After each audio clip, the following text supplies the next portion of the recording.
amazing friend, the Holy Spirit. பிரியமானவர்களே, நமது அருமையான நண்பர் பரிசுத்த ஆவியானவர் என்று உங்களுக்கு நான் ஒரு தலைப்பை கொடுத்திருக்கிறேன்.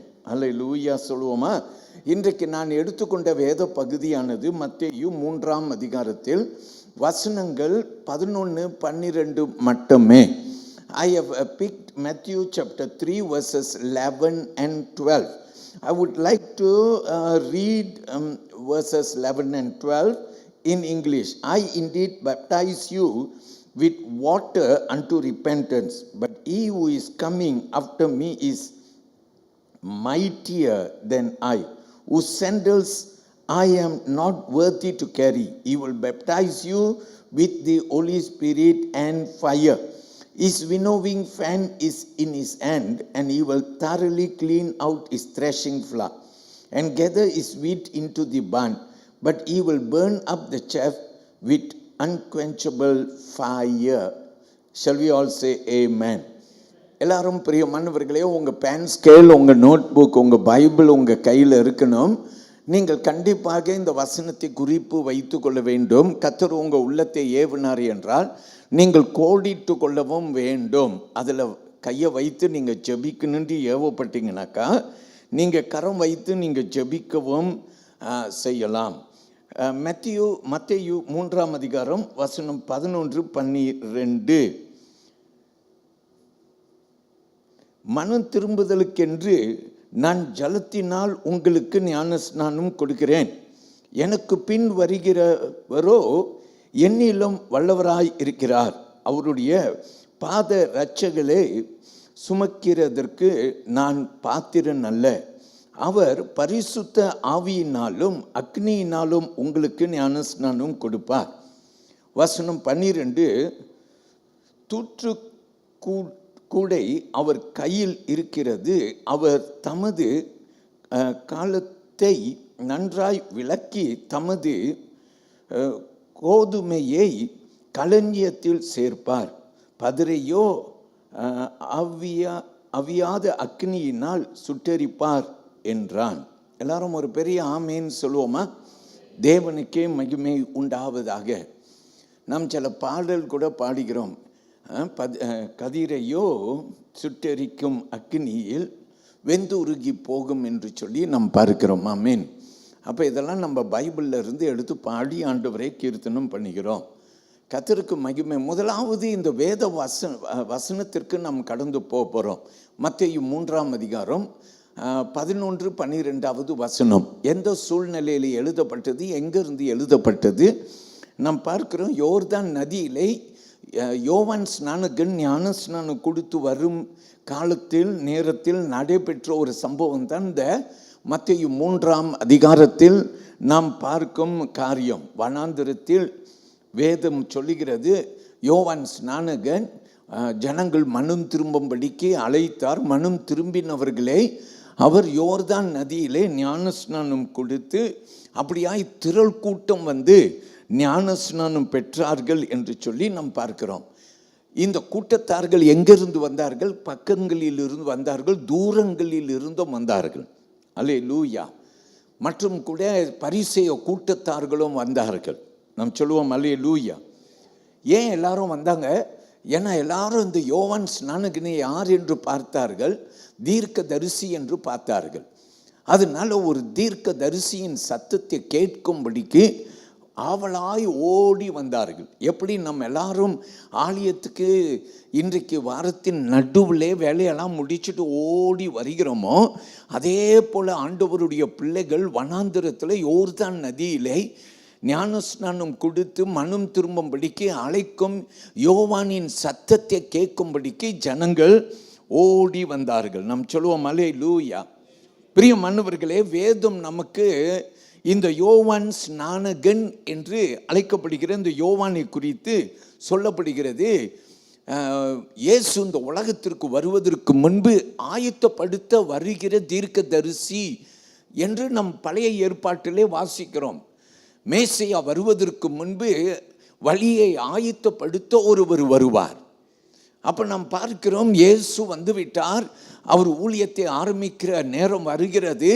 அதற்கு முன்பாக வழியை ஆயத்தப்படுத்துகிறவர் தான் இந்த யோவான் ஸ்நானகன் என்று நம்ம எல்லோரும் கற்றுக்கொள்கிறோம். வேதத்திலே நீங்கள் ஏசியா 40ஆம் அதிகாரத்திற்கு போகலாம். In Isaiah chapter 40 and verse 3, it reads like this: A voice cries in the wilderness, prepare the way of the Lord, make straight in the desert a highway for our God. Would you say amen?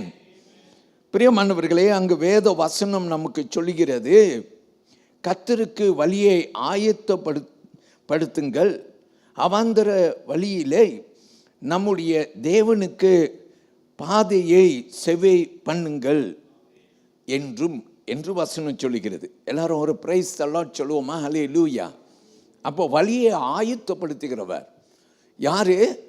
யோவானை குறித்து வேதம் சொல்லுகிறது, அவர் வழியை ஆயத்தப்படுத்துகிறவர். அதனால்தான் யோர்தான் நதியிலே மனம் திரும்புங்கள், பரலோக ராஜ்யம் சமீபம் ஆயிற்று என்று சொல்லி யோவான் ஸ்நானகன் என்ன செய்தார்? மனம் திரும்பும்படிக்கு பிரசங்கித்து வந்தார். அல்லேலூயா. அப்ப இந்த யோவான் யாரு? ஒரு தீர்க்கதரிசி. எல்லாரும் சொல்லுங்க, யார் இந்த யோவான்? ஒரு தீர்க்கதரிசி. பழைய ஏற்பாட்டிலே உரைக்கப்பட்டது நிறைவேறத்தக்க வந்த ஒரு தீர்க்கதரிசி என்று நாம் எல்லாரும் அறிகிறோம். சொல்லுவோமா? ஹல்லேலூயா. அப்ப இந்த யோவானுடைய பொறுப்பு என்ன தெரியுமா? வழியை ஆயத்தப்படுத்துகிற ஒரு பொறுப்பு. ஹல்லேலூயா. பிரியமான கர்த்தருடைய பிள்ளையே, தேவன் பெரியவராக இருப்பாராக. நம்ம எல்லாம் விசுவாசிகள். இன்றைக்கு இயேசு ஒவ்வொருவருடைய உள்ளத்திலே குடியிருக்க வர விரும்புகிற ஆண்டவர். எப்படி யோவான் ஸ்நானகனை ஆண்டவர் வழியை ஆயத்தப்படுத்துகிறவராய் அழைத்திருந்தாரோ, அதே போல் அழைப்பு பெற்றவர்கள் தான் நீங்களும் நானும். இந்த வலது கையை உயர்த்தி ஒரு ஆமேன்னு சொல்லுங்க. யாருங்க நம்ம வழியை ஆயத்தப்படுத்த அழைக்கப்பட்டவர்கள்? ஆமேன். ஏன்னா நிறைய பேர் ஆண்டவரை அறியத்தக்க அவளாயிருக்கிறாங்க. அதற்கென்று நம்மை ஆண்டவர் யோவான் ஸ்நானகனாய் வைத்திருக்கிறார். மனம் திரும்புதலுக்கு அழைக்கும் கூட்டத்தார்கள் நம்ம. ஆமேன். இன்னைக்கு ரொம்ப பேர் எப்படி வாழ்கிறோம்? ரொம்ப பேர், நான் ஒருவன் கிறிஸ்தவன், என் குடும்பம் கிறிஸ்தவ குடும்பம், நான் சபைக்கு போகிறேன், இப்படி நம்ம வாழ்கிறோம். அப்படி அல்ல. நாம் எப்படி வாழணும்னா, ஆண்டவரை மற்றவர்களுக்கு தெரிவிக்கிறவர்களாய் வாழ வேண்டும். ஆமேன் சொல்லுங்க. Just like how John the Baptist went about preaching the gospel, preaching about Jesus Christ, calling people of God to repentance. So likewise John the Baptist was called as the one who was paving the path for the coming of Christ. So we as children of God have got our duty to also prepare many hearts to receive Jesus Christ. Shall we say amen? So பிரியமானவர்களே, கர்த்தர் நம்மை ஆசீர்வதிப்பாராக. அப்ப வேதம் நமக்கு சொல்லுகிறது, பழைய ஏற்பாட்டிலே இயேசு வருவதற்கு முன்பு ஒருவர் வழியை ஆயத்தப்படுத்த வருவார். இன்னைக்கு நம்ம வேத வசனத்தில் பார்க்கிறோம், அந்த வழியை ஆயத்தப்படுத்த வந்தவர் யாரு? யோவான் என்று நாம் பார்க்கிறோம். ஆமீன் சொல்லுவோமா? ஹல்லேலூயா. அப்ப இந்த யோவான் இந்த பூமிக்குள்ளார யோர்தான் நதியிலே ஞானஸ்நானம் கொடுத்து கொண்டிருக்கிறது.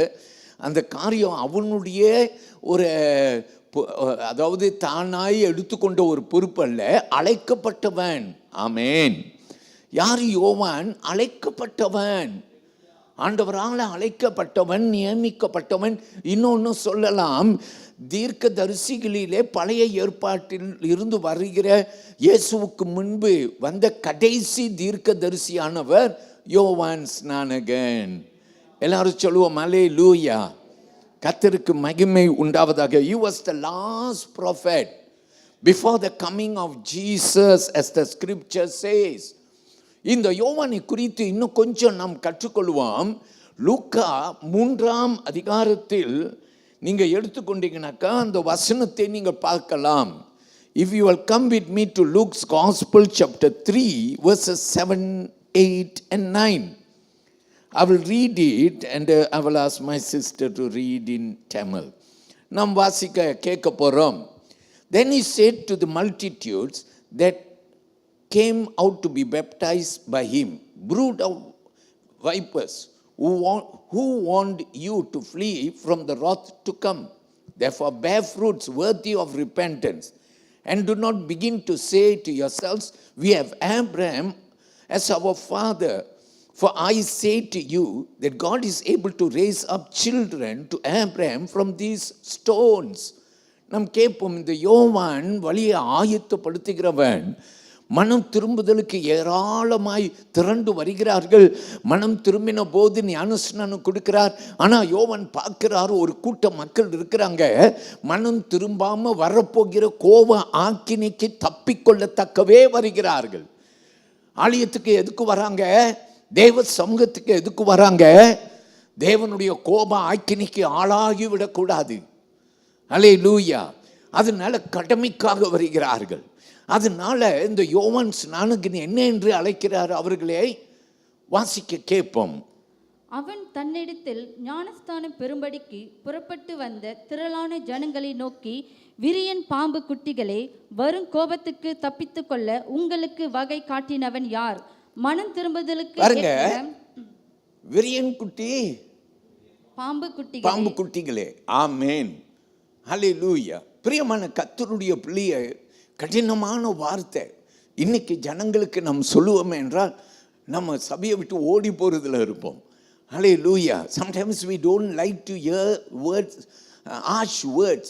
But there were times, even Jesus was hard. தேவ ஆலயத்தை கல்லர் குகை ஆக்கினீர்கள், மாயக்காரர்களே. சில சமயத்தில் இயேசு கடிந்து கொண்டார். யோவான் ஸ்நானகனும் கடிந்து கொண்டான். விரியன் பாம்பு குட்டிகளே என்று கடிந்து கொண்டான். அல்லேலூயா. அப்புறம் இந்த யோவான் சொல்லுகிறார், நீங்கள் எப்படி இருக்குன்னா வாசியுங்கள். வரும் கோபத்துக்கு தப்பித்துக் கொள்ள உங்களுக்கு வகை காட்டினவன் யார்? மனம் திரும்புதலுக்கு ஏற்ற கனிகளை கொடுங்கள். மனம் திரும்புதலுக்கு ஏற்ற கனியை கொடுங்கள். Fruit worthy of repentance. Shall we say amen? மனம் திரும்புதலுக்கு ஏதுவான கனி கொடுக்கணுமா? அல்லேலூயா. பிரியமான தேவனுடைய பிள்ளையே, தேவனுக்கு மகிமை உண்டாவதாக. கர்த்தர் பெரியவர், ரொம்ப ஸ்ட்ரெயிட் ஃபார்வர்ட், நேரடியாய், மூஞ்சிக்கு மூஞ்சி. அல்லேலூயா. யாரிடத்திலையும் அவர் ஆண்டவருடைய வார்த்தையை மெய்யாக சொன்னார். அல்லேலூயா. கர்த்தருக்கு மகிமை உண்டாகட்டும். ஏன்? why? Because he was the one who was preparing the way for the coming of the Savior. உலக இரட்சகர் வரத்தக்கவே யோவான் ஸ்நானகன் என்ன செய்தார்? வழியை ஆயத்தப்படுத்துகிறவராய். He meant business with God. Hallelujah. தேவனுக்கு மகிமை உண்டாகட்டும். எல்லாரும் சொல்லுவோம் ஆமென். அதாவது உண்மையான மாற்றம், மனம் திரும்புதல், genuine change of heart. Hallelujah சொல்லுவோம். Hallelujah. உண்மையா ஒரு வேளை நான் சொல்கிறேன், ஒவ்வொரு ஞாயிற்றுக்கிழமையும் ஆலயத்திலே வாங்க பாவ மன்னிப்பின் ஒரு நேரம் என்று நாம் சொல்கிறோம். ஆண்டவரே, எல்லா ஜனங்களுடைய பாவத்தை மன்னிங்கன்னு நம்ம சொல்கிறோம். நாமும் அங்கே நின்று கொண்டு சொல்லுவோம், ஆண்டவரே என் பாவத்தை மன்னிங்க ஆண்டவரே. ஆனால் ஆண்டவர் ஒரு மனுஷனை எப்படி பார்க்கிறார்? அவனுடைய வெளி தோற்றத்தை அல்ல, உள்ளந்தெரியங்களை பார்க்கிறார். நீ எப்படி பாவத்தை அறிக்கை செய்கிற, எப்படி உன் பாவத்தை நீ அறிக்கை செய்கிற. ஹல்லேலூயா. நீ நாவளவில் அறிக்கை செய்கிறியா, அல்லது உன் இருதயத்தில் இருந்து நீ உன் பாவத்தை அறிக்கை செய்கிற? இருதயத்தில் இருந்து பாவத்தை அறிக்கை செய்கிறவன் அந்த பாவத்தை திரும்பி எட்டி பார்க்க மாட்டான், அந்த பாவத்துக்குள்ள அடிமை ஆக மாட்டான், திரும்பி அந்த பாவத்தை தேடி ஓட மாட்டான். ஆமென். மேல் ஓட்ட அறிக்கை செய்கிறவனோ அவன் பாஸ்டர் அறிக்கை செய்ய அழைக்கிறபடினாலே அறிக்கை செய்வான். அப்படி அல்ல கர்த்தருடைய பிள்ளையை. அப்படி செய்தவர்களே தான் விரியன் பாம்பு குட்டிகளே என்று சொல்லி அங்கே யோவான் கண்டித்தார். இன்னைக்கு கர்த்தர் நம்மோடு பேசுவாராக. எல்லாரும் சொல்லுவோம் praise the Lord. Hallelujah. So இன்றைக்கு நம்ம இந்த வேத வசனத்திலே கற்றுக்கொள்ள போகிறோம். என்ன என்று கற்றுக்கொள்ள போகிறோம்? யோவான் இந்த வேத பகுதியில் அவர் கற்றுக் கொடுக்கும் போது அவர் சொல்கிறார், இன்னைக்கு நான் உங்களுக்கு ஜலத்தில் ஞானஸ்நானம் கொடுக்குறேன், ஆனால் எனக்கு பின் ஒருவர் வரப்போகிறார், அவரோ உங்களுக்கு அக்னியினால் ஞானஸ்நானம் கொடுக்கிறார். That is where John tells us there are two types of baptism. சில பேர் சொல்லுவாங்க ஒரே ஞான ஸ்நானம். 2 விதமான ஞான ஸ்நானம். ஒன்று மனம் திரும்புதலுக்கு, இன்னொன்று பரிசுத்த ஆவியால் நிரப்பப்படுகிறதற்கு. இந்த மனம் திரும்புதலுக்குரிய ஞான ஸ்நானத்திலே யோவான் நடத்த முடியும், உங்கள் பாஸ்டர் நடத்த முடியும். நமக்கு கீழே தொட்டி உண்டு, அந்த தொட்டியில் தண்ணியை நிறைத்து அந்த தொட்டிக்குள்ளார போய் நம்ம எல்லாரும் முங்கி கரத்தை வைத்து உங்களை மனம் திரும்புதலுக்குரிய ஒரு ஞான ஸ்நானத்துக்கு நடத்த முடியும். ஆனால் பரிசுத்த ஆவியின் ஞான ஸ்நானம் யாரு தான் கொடுக்க முடியும்? ஆண்டவர் ஒருவர் தான் கொடுக்க முடியும். அதனால தான் யோவான் சொல்றார், என்னிலும் ஒரு பெரியவர் வருகிறார். எல்லாரும் சொல்லுவோமா ஹல்லேலூயா. அவரோ உங்களை எப்படி ஞான ஸ்நானத்திலே நடத்த போறார்னா, அக்னியினால உங்களை ஞான ஸ்நானத்திலே நடத்த போகிறார். எல்லாரும் சொல்லுவோம் பிரைஸ் தி லார்ட். இன்னைக்கு நம்ம எல்லாம் ஞான ஸ்நானம் பெற்றவர்கள். ஆனால் நம்ம எல்லாரும் பரிசுத்த ஆவியின் ஞான ஸ்நானத்தை பெற்றவர்களாக இருக்க வேண்டும். If you have not yet received the baptism of the Holy Spirit, then you must ask the Lord, you must plead with the Lord. Some Christians are comfortable with water baptism for repentance. They do everything possible, and then they will least think about the baptism of the Holy Spirit. Shall we say amen? So when it comes to baptism of the Holy Spirit, we will say, no, it is not for me. ஆவியின் ஞான ஸ்நானத்தை குறித்து பேசும்போது பலர் சொல்லுவாங்க, நான் முழுக்க ஞான ஸ்நானம் பெற்றுட்டேன், மனம் திரும்புதலுக்குரிய ஞான ஸ்நானம் பெற்றுட்டேன், எனக்கு இந்த ஆவியின் ஞான ஸ்நானம் வேண்டாம் அப்படின்னு சொல்லுவாங்க. அல்ல, everyone must go through the water baptism and the baptism of the Holy Spirit. Put up your hands and say praise the Lord. Hallelujah. எல்லாரும் கடந்து போக வேண்டியவர்களாய் இருக்கிறோம். நாம் சொல்லுவோமா ஹல்லேலூயா. ஹல்லேலூயா. கர்த்தருக்கு மகிமை. என்னோடு கூட அந்த மத்தேயு 3ஆம் அதிகாரம் 12வது வசனத்தின் 2வது பகுதியை எடுத்துக்கொள்ளுங்கள். I want you to look at the language there. அங்கே உள்ள அந்த 12வது வசனத்தில் வரக்கூடிய அந்த போதனை என்ன என்று நாம் கவனிப்போம். அல்லேலூயா. ஆண்டவருக்கு ஸ்தோத்திரம்.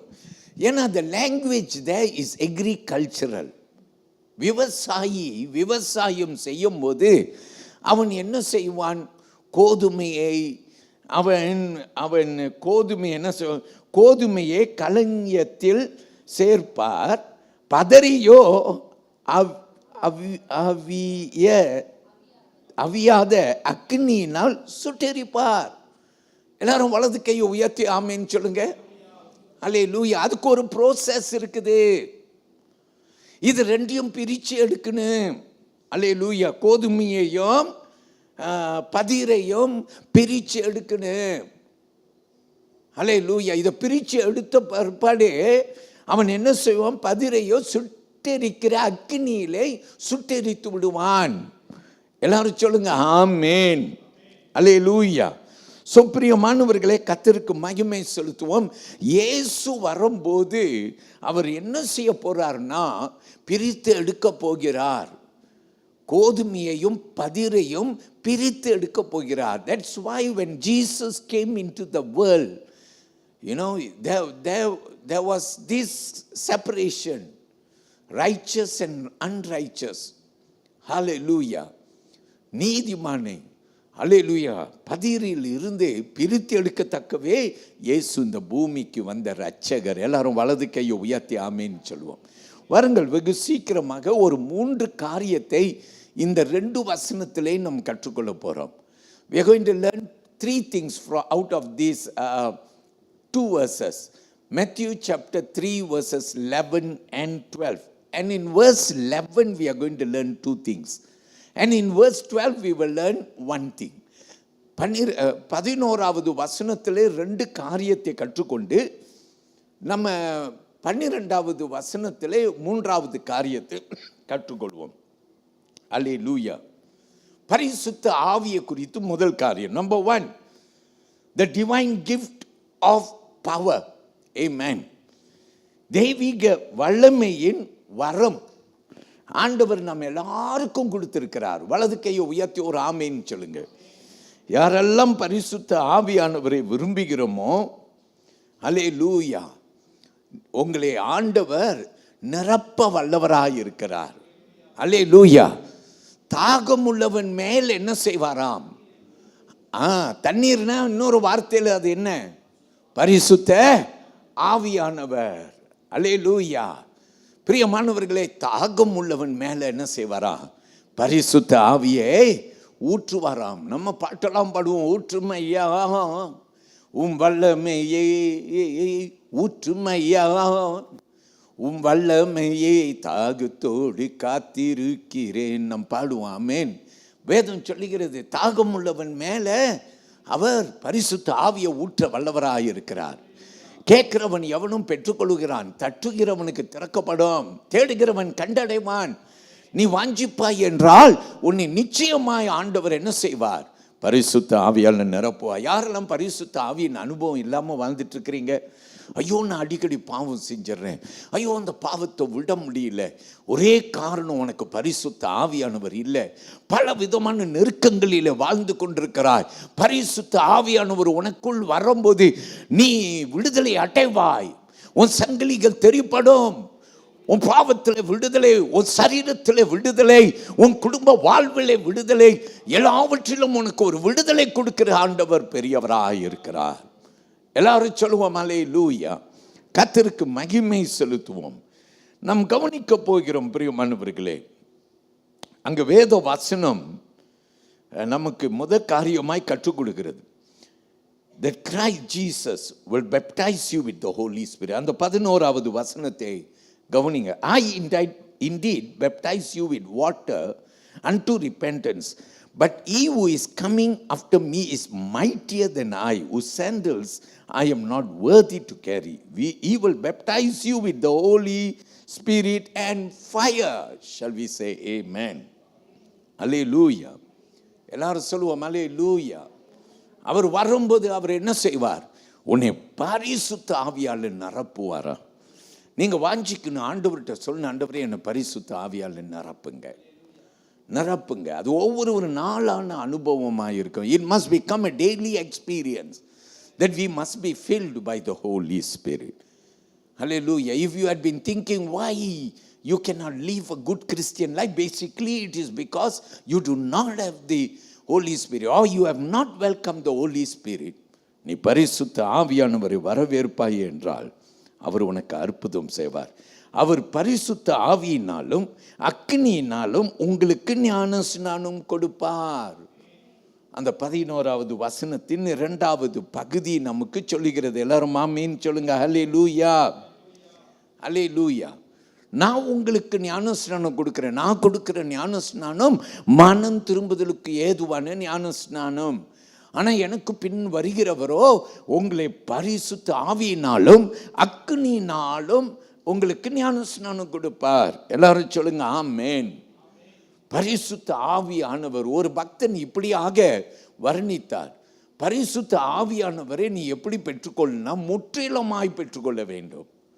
எப்படி நம்ம வீட்டில் ஸ்பாஞ்ச் வச்சுருக்கிறோம், பஞ்சு வச்சுருக்கிறோம், பானை சட்டி கழுவுறதுக்கு. நம்ம தண்ணீரை திறந்து விட்டு அந்த ஸ்பாஞ்சை தண்ணியில் நம்ம வைத்தால் உடனே அந்த ஸ்பாஞ்ச் முழுவதும் தண்ணியாய் நிரம்பிடும். எல்லாரும் சொல்லுங்க ஆமென். நம்ம தான் அந்த ஸ்பாஞ்சு, தண்ணி தான் அந்த பரிசுத்த ஆவியானவர். இன்றைக்கு ஆண்டவர் ஆவியானவரை உன் மேலே இலவசமாய் ஊற்ற வேண்டும். நீ வாஞ்சிக்கணும், ஆண்டவரே என் மேலே உங்கள் ஆவியை ஊற்றுங்க.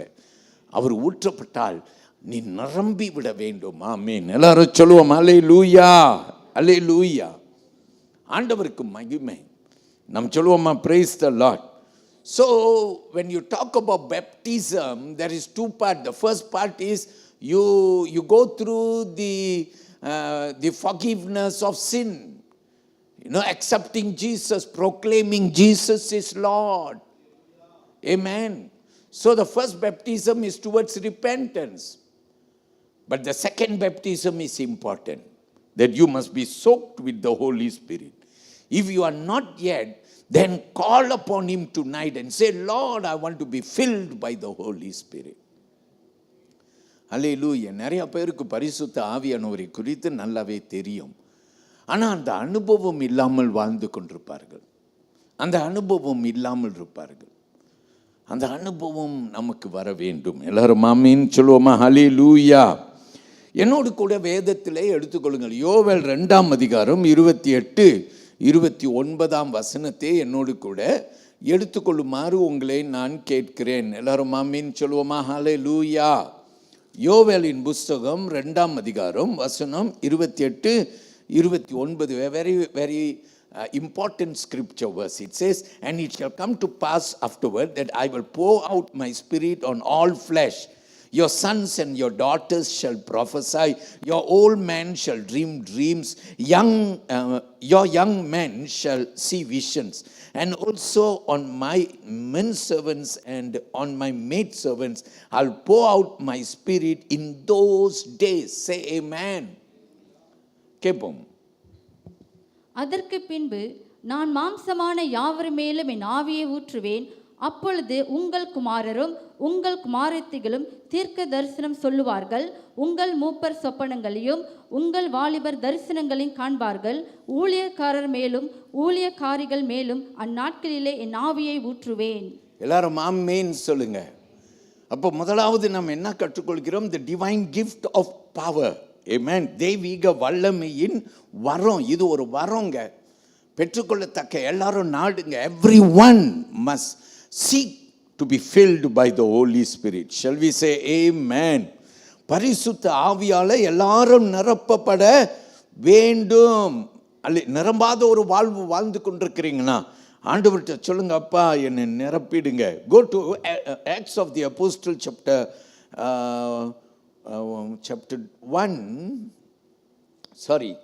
2. Yeah, we will go to chapter 1 first. 1ஆம் அதிகாரம் 8ஆம் வசனம். Acts of the Apostle chapter 1 and verse 8 says, but you will receive power when the Holy Spirit has come upon you, and you will be my witnesses in Jerusalem and in all Judea and Samaria and to the end of the earth. பரிசுத்த ஆவி உங்களிடத்தில் வரும்போது நீங்கள் பலன் அடைந்து எருசலேமிலும் யூதேயா முழுவதிலும் சமேரியாவிலும் பூமியின் கடைசி பரியந்தமும் எனக்கு சாட்சிகளாய் இருப்பீர்கள் என்றார். எல்லாரும் ஆமீன் சொல்லுங்க. ஹல்லேலூயா. ஹல்லேலூயா. So when you receive the Holy Spirit, பரிசுத்த ஆவியை பெற்றுக்கொள்ளணும். ஆமீன் சொல்லுவோமா? ஹல்லேலூயா. You know, இன்னைக்கு நம்ம வாழ்கிற வாழ்க்கை நம்ம எப்போதும் வாழ்கிற நார்மல் லைஃப். ஆனால் when you have the Holy Spirit, you are empowered from above. நீங்கள் அன்னாட ஒரு வாழ்வு வாழ்ந்துட்டு இருக்கிறீங்க. அது நம்ம இயற்கையாய் வாழ்கிற ஒரு வாழ்வு. ஆனால் என்னைக்கு பரிசுத்த ஆவியானவர் உனக்குள்ளே வந்துட்டாரோ அன்னைக்கு ஒரு மேலான வாழ்வு, மேலான அனுபவம். அல்லேலூயா. அல்லேலூயா. இப்படி நம்ம வாழ கற்றுக்கொள்வோம். நீங்கள் பார்க்கலாம், இயேசுவுடைய சீஷர்கள் பயந்து அவர்கள் அடைப்பட்டிருந்த அறைக்குள்ளார இருந்தபோது அங்கே பரிசுத்த ஆவியானவர் பெந்தேகோஸ்து தினத்திலே அவர்களை நிரப்பின அனுபவத்தை நீங்க பார்ப்பீங்க. and they became extraordinary people. They were afraid. They were behind closed doors. They were afraid. அவர்கள் பயந்த சுபாவத்திலே இயேசுவை பிடித்த மாதிரி எங்களையும் பிடித்துருவாங்களோ என்ற பயத்திலே அடங்கி ஒடுங்கி கடந்தார்கள். ஆனால் அந்த அறைக்குள்ளார பரிசுத்த ஆவியானவர் அவர்களுக்குள்ளார வந்தபோது வேதம் சொல்லுகிறது அவர்கள் பலனடைந்தார்கள். அல்லேலூயா. கவனியுங்கள், அப்போஸ்தலர் 2ஆம் அதிகாரம் வசனம் 1 வரையிலும் நான் சில வார்த்தையை வாசிக்கிறேன். When the day of Pentecost arrived, they were all together in one place, and suddenly there came from heaven a sound like a mighty rushing wind, and they were all filled with the Holy Spirit and began to speak. Shall we say amen? Hallelujah. வாசிக்க கேட்போம், வாசியுங்கள். பெந்தெகோஸ்தே என்னும் நாள் வந்தபோது அவர்கள் எல்லாரும் ஒருமனப்பட்டு ஓரிடத்தில் வந்திருந்தார்கள். அப்பொழுது பலத்த காற்று அடிக்கிற முழக்கம் போல வானத்திலிருந்து சடிதியா ஒரு முழக்கம் உண்டாகி அவர்கள் உட்கார்ந்திருந்த வீடு முழுவதையும் நிரப்பிற்று.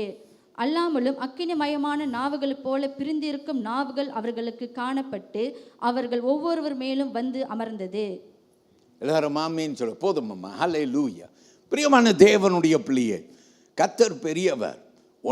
உன் வாழ்வு மாறும். Hallelujah. Everything will change only if you will give the Lord an opportunity come into your life. You can do it today. இன்றைக்கு கூட நீங்க ஆண்டவரை உங்களுடைய வாழ்க்கையில அழைக்கலாம். அவர் வருவார். ஹல்லேலூயா. நீங்க யாரா இருந்தாலும் you can be even serving the Lord in the church. Allow the Holy Spirit to come into your life and I can tell you your ministry will change. உன் ஊழியம் மாறும், உன் அனுபவங்கள் மாறும். ஹல்லேலூயா. இப்ப இரண்டாவதாய் கற்றுக்கொள்ள போகிறோம். அதே வசனத்திலே அந்த 11வது வசனம் முதல்ல நான் தலைப்பை சொல்கிறேன். இன்னும் பரிசுத்த ஆவியானவர் வரும்போது அவர் நம்முடைய இருதயத்தை தூய்மை ஆக்குவார். He will clean the inside of us. Secondly, shall we say amen? எல்லாரும் சொல்லுங்க hallelujah. Look at verse 11. மறுபடியும் கேட்போம். I indeed baptize you with water unto repentance, but he who is coming after me is mightier than I, whose sandals I am not worthy to carry. He will baptize you with the Holy Spirit and fire. Shall we say amen? அல்லேலூயா. ஒரு பகுதி, அவர் பரிசுத்த ஆவியினாலும் அக்கினியினாலும் உங்களுக்கு ஞான ஸ்நானம் கொடுப்பார். எல்லாரும் ஒரு ஆமீன் சொல்லுங்க. அல்லேலூயா. பிரியமானவர்களே, இந்த பரிசுத்த ஆவி அக்கினி, அல்லேலூயா. நம்ம போன வாரத்தில் இந்த அக்கினியை குறித்து ஏராளமாய் கற்றுக்கொண்டோம். இந்த previous weeks we learned quite a deal about the fire that purifies. Amen. ஒரு மனுஷனை சுத்திகரிக்கிற அக்கினி. ஆமென். அப்ப பரிசுத்த ஆவியானவர் நமக்குள் வரும்போது அவர் நமக்குள்ள கிரியை செய்ய வல்லவராயிருக்கிறார். அல்லேலூயா. அவர் என்ன செய்வார்? அவர் நம்முடைய பாத்திரத்தை நம்மை சுத்தம் பண்ணுவார். ஆமென். He will clean us so that we are clean. Shall we say amen? Hallelujah. ஆண்டவருக்கு மகிமை செலுத்துவோம். Hallelujah. Fire speaks about purification. Fire also speaks about judgment. அக்கினி என்ன செய்யுமாம்? அக்கினி ஒருத்தனை சுத்திகரிக்கும், நியாயம் தீர்க்கும். நாம் பார்க்கிறோம். அல்லேலூயா. அக்கினியினால் சுட்டெரிப்பார் என்று கேட்டோம். ஆமென். அவர் தேவையில்லாததை சுட்டெரிப்பார், ஆனால் உன்னை தூய்மைப்படுத்துவார். எல்லாரும் அல்லேலூயா சொல்லுவோம். ஸோ நாம் இன்றைக்கு கற்றுக்கொள்ள போகிறோம். நான் உதாரணத்துக்கு மல்கியா 3ஆம் அதிகாரம் வசனம் 2-3 கவனிக்க போகிறோம். For he is like a refiner's fire and like fuller's soap. He will sit as a refiner and purifier of silver, and he will purify the sons of Levi and refine them like gold and silver. Hallelujah. வாசிக்க கேட்போம். ஆனாலும் அவர் வரும் நாளை சகிப்பவன் யார்? அவர் வெளிப்படுகையில் நிலை நிற்பவன் யார்? அவர் புடமிடுகிறவனுடைய அக்கினியைப் போலவும் வண்ணாருடைய சவுக்காரத்தை போலவும் இருப்பார். அவர் உட்கார்ந்து வெள்ளையை புடமிட்டு சுத்திகரித்து கொண்டிருப்பார். அவர் லேவியின் புத்திரரை சுத்திகரித்து அவர்கள் கர்த்தர் உடையவர்கள் ஆக்கும்படிக்கு நீதியாய் காணிக்கையை செலுத்தும்படிக்கும் அவர்களை பொன்னை போலவும் வெள்ளையை போலவும் புடமிடுவார். எல்லாரும் ஆமீன் சொல்லுவோம். அல்லேலூயா. ஆண்டவர் பிரியமானவர்களே, உன்னை பரிசுத்த ஆவி அக்கினியினால அபிஷேகம் பண்றாருன்னா உன்னை நியாயம் தீர்ப்பதற்கென்றால் மட்டும் அல்லாமல் உன்னை சுத்தம் பண்றதற்காக, to change you, to mould you, to use you. எப்போ நம்ம ஆண்டவருக்கு பயனுள்ளவர்களாக மாறுவோம்? நீங்களும் நானும் அவருடைய பரிசுத்த ஆவியை பெறும்போது அவருக்கு பயனுள்ளவர்களாக மாறுவோம். எல்லாரும் சொல்லுவோம் அல்லேலூயா. ஸோ பிரியமானவர்களே, இன்றைக்கு தேவனை மகிமைப்படுத்தி ஆண்டவர்கிட்ட ஒப்பு கொடுங்க. ஆண்டவரே, என்னை உள் அளவில் மாற்றுங்க. ஆண்டவரே, வெளியரங்கமாய் ஆண்டவரே நான் தோற்றம் கொடுக்கிறேன், ஆனால் உள்ள அளவில் நான் எவ்வளோ அலங்கோலமாக இருக்கிறேன் என்று நீர் ஒருவர் அறிவேர். அல்லேலூயா சொல்லுவோமா? அல்லேலூயா. நம்ம எல்லாருக்கும் நல்லா தெரிந்த வேத பகுதி தானியேலின் புஸ்தகம் 3ஆம் அதிகாரம் வசனம் 25 27 வரைக்கும் நீங்களாக வாசித்து கொள்ள வேண்டும். ஷாட்ராக், மேஷாக், அபேத்நேகோவை குறித்து பார்க்கிறோம். அவர்கள் பிரியமானவர்களே சுட்டெரிக்கும் அக்னிக்குள்ளார தூக்கி எறியப்பட்டார்கள். நேபுகாத்நேச்சார் ராஜா அதை காட்சியாய் பார்த்து கொண்டிருக்கிறான். கோபத்தோடு இந்த 3 பேரையும் கட்டி அப்படியாய் அக்னிக்குள்ளார தூக்கி போட்டார்கள். வேதம் சொல்லுகிறது பிரியமானவர்களே, 3 பேர் மத்தியிலே 4வது நபராக அல்லேலூயா தேவனுடைய குமாரன் அல்லேலூயா அவர்களோடு விளாவினார். சொல்லுங்க ஆமேன்.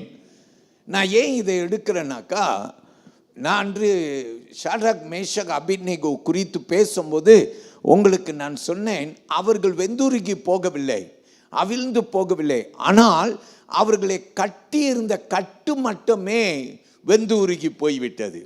3 பேரும் கட்டி வீசப்பட்டார்கள். ஆனால் அக்கினிக்குள்ளார 3 பேரும் நடமாடி கொண்டிருந்தார்கள். அங்க தேவனுடைய குமாரன் அவர்களோடு விளாவினார் அப்படின்னு வேதம் சொல்லுகிறது. அல்லேலூயா. அப்ப இந்த அக்கினியை பாருங்கள், இந்த அக்கினி உன்னை சுட்டெரிக்கிற அக்கினி அல்ல. பாவத்தை, இந்த கட்டுன்னு சொல்றோம்ல, அது எதற்கு சமம்னா பாவத்துக்கு சமம். அப்ப இந்த அக்கினி, பரிசுத்த அக்கினி என்ன செய்யுமாம்? பாவத்தை சுட்டெரிக்குமாம். எல்லாரும் சொல்லுங்க ஆமேன். அல்லேலூயா. அப்போ ஷாட்ராக், மேஷாக், அபேத்நேகோவை கட்டி இருந்த கட்டு அவிழ்ந்தது. ஆனால் அந்த அக்கினி அவர்களை சேதப்படுத்தல. வலது கையை உயர்த்தி ஆமேன்னு சொல்லுங்க. அல்லேலூயா. அந்த அக்கினி அவர்களை பாதுகாத்தது. அதில் ஆண்டவரே விளாவினாராம். இன்றைக்கு உன் நடுவிலே ஆண்டவர் விளாவ வல்லவராக இருக்கிறார். எல்லாரும் சொல்லுவோம் அல்லேலூயா. கர்த்தர் பெரிய. 3வது காரியத்தை சொல்லுகிறேன், சீக்கிரமாய் கேளுங்கள். The third thing, verse Matthew chapter 3 and verse 12. I'll give you the third thought. Growing good fruit. நல்ல கனிகளை வளர்த்தல் என்று சொல்லி இருக்கிறேன். ஆமேன். நம்ம ஒரு பாட்டு போடுவோம், நல்ல கனி கொடா மரங்கள் எல்லாம் வெட்டுண்டு அக்கினியில் போடப்படும். நல்ல கனி கொடாத மரங்கள் எல்லாம் வெட்டுண்டு அக்கினியில் போடப்படும். ஒருவனை எப்படி நீ அறிவாய்? அவனுடைய கனியை வைத்து நீ அறிவாய். ஆண்டவருடைய பிள்ளையா இல்லையா? அவனுடைய கனியை பார்த்து நீ என்ன செய்வாய்? நீ அறிவாய். அப்படிதான் வேதம் நமக்கு கற்றுக் கொடுக்குது. பார்ப்போம். மத்தேயு 3ஆம் அதிகாரம் 12வது வசனம். His winnowing fork is in his hand, and he will clear his threshing floor and gather his wheat into the barn, but the chaff he will burn with unquenchable fire. அல்லேலூயா. வாசிமா. தூற்றுக்கூடை அவர் கையில் இருக்கிறது. அவர் தமது களத்தை நன்றாய் விலக்கி தமது கோதுமையை களஞ்சியத்தில் சேர்ப்பார். பதரையோ அவியாத அக்கினியினால் சுட்டெரிப்பார் என்றான். எல்லாரும் ஆமீன் சொல்லுவோம். அல்லேலூயா. பிரியமானவர்களே, இந்த கோதுமை பதிர் எப்படி அது பிரிக்கப்படுகிறது? நீங்கள் அந்த ப்ரோசஸை பார்த்தீங்கன்னா வினோவிங் அப்படின்ட்டு ஹார்வெஸ்ட் அப்படின்னு பார்ப்போம். அல்லேலூயா. பதிர் லேசாக இருக்கும், கோதுமை கனமாக இருக்கும். அப்போ இதை புடைக்கும் போது என்ன செய்யுமா? பதிர் விழுந்து காற்றில் அடித்துட்டு போயிடும், இருக்கிற இடம் இல்லாமல் போயிடும். எல்லாரும் மாமின்னு சொல்லுங்க. அல்லேலூயா. இருக்கிற இடம் இல்லாமல் போயிடும். ஆனால் கோதுமை ஆண்டவர் என்ன செய்வாராம்? ஒன்று சேர்ப்பான். அல்லேலூயா. ஒன்று சேர்ப்பான். விவசாயி என்ன செய்வான்? ஒன்று சேர்ப்பான். பதிரை எரித்து விடுவான், ஆனால் கோதுமையை ஒன்று சேர்ப்பான். கர்த்தருடைய பிள்ளையை, கர்த்தருக்கு மகிமை உண்டாகத்தக்க வேதம் இப்படியாக நமக்கு பேசுகிறது. ஆமேன். ஒன்று சேர்க்கிறதை குறித்து வேத வசனம் நமக்கு சொல்லிக் கொடுக்கிறது. எல்லாரும் ஆமீன் சொல்லுங்க. அல்லேலூயா. ஸோ கனி கொடுக்கிறதை குறித்து பேசுகிறது. ஒருவனை எப்படி நீ அறிந்து கொள்வாய்? கனி கொடுக்கிறது, அவன் கொடுக்கிற கனியை பார்த்து நீ அறிந்து கொள்வாய். எல்லாரும் ஆமீன் சொல்லுங்க. அல்லேலூயா. ஸோ அந்த பைபிள் வசனத்தில் பிரிக்கிறதை பார்க்கிறோம். நீதிமான் அநீதி செய்கிறவனை ஆண்டவர் பிரிக்கிறார். எல்லாரும் சொல்லுங்க ஹல்லேலூயா. எப்படி பிரிக்கிறார்? அவனுடைய கனியினால அவனை அறிந்து கொள்கிறார். எல்லாரும் ஆமென் சொல்லுங்க ஹல்லேலூயா. ஒரு வேத வசனத்தை எடுங்கள். யோவான் 15ஆம் அதிகாரத்தில் வசனம் 1-2 கவனித்தீங்கன்னா அந்த வசனம் நமக்கு என்ன சொல்லுகிறது நாம் கேட்க போகிறோம். ஹல்லேலூயா. ஆண்டவர் சொல்ற, நான் மெய்யான திராட்சை செடி, என் பிதா திராட்சை தோட்டக்காரர். என்னில் கனி கொடுத்திருக்கிற கொடி, கனி கொடாது இருக்கிற கொடி எதுவோ அதை அவர் அறுத்து போடுகிறார். கனி கொடுக்கிற கொடி எதுவோ அது அதிக கனிகளை கொடுக்கும்படி அதை சுத்தம் பண்ணுகிறார். எல்லாரும் ஆமென் சொல்லுவோம். ஹல்லேலூயா. பிரியமானவர்களே, தேவனுக்கு மகிமை உண்டாவதாக. சரியா? கனி கொடுக்காம இருக்கிறதே வெட்டி போட்டுருவார். ஆனால் கனி கொடுக்க பிரயாசம் எடுக்கிறதே அவர் இன்னும் அதிக கனி கொடுக்கத்தக்க அவர் என்ன செய்கிறார்? அவர் அதை பாதுகாக்கிறார். அறிந்து கொள்கிறோம். எல்லாரும் ஆமென் சொல்லுங்க ஹல்லேலூயா. பிரியமானவர்களே, நீ அதிக கனி கொடுக்கணுன்றது தேவனுடைய சித்தம். எல்லாரும் சொல்லுங்க ஆமென். நான் முடிக்கும் போது இயேசு ஒரு கதை ஒன்று சொன்னார். ஹல்லேலூயா. ஒரு ஓமை ஒன்று சொன்னார். அது மத்தேயு 13ஆம் அதிகாரத்தில் வசனம் 3-8 வரைக்கும் நீங்கள் அந்த கதையை பார்க்கலாம். விதைக்கிறவன் ஒருவன் விதைக்க சென்றதை குறித்து அங்கே பார்க்கிறோம். ஹல்லேலூயா.